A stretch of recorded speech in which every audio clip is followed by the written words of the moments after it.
আমার রেসিপিতে এই থাই স্যুপটা খেলে একদম মাথা চমকে যাবে। প্রথমে কিছুটা থাই পাতা বা লেমন গ্রাস উঠিয়ে এখন আমি চলে যাব রান্নার প্রসেসিংয়ে।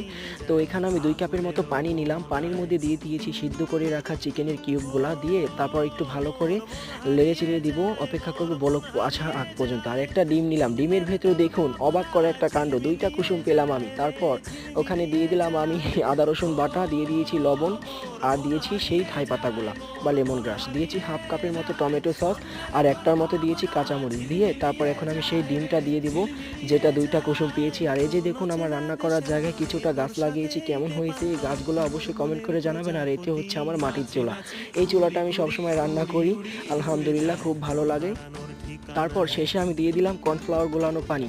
আলহামদুলিল্লাহ, এই স্যুপটা যে এত মজার হয়েছিল খেতে, আপনারা কিন্তু বাসায় অবশ্যই ট্রাই করবেন।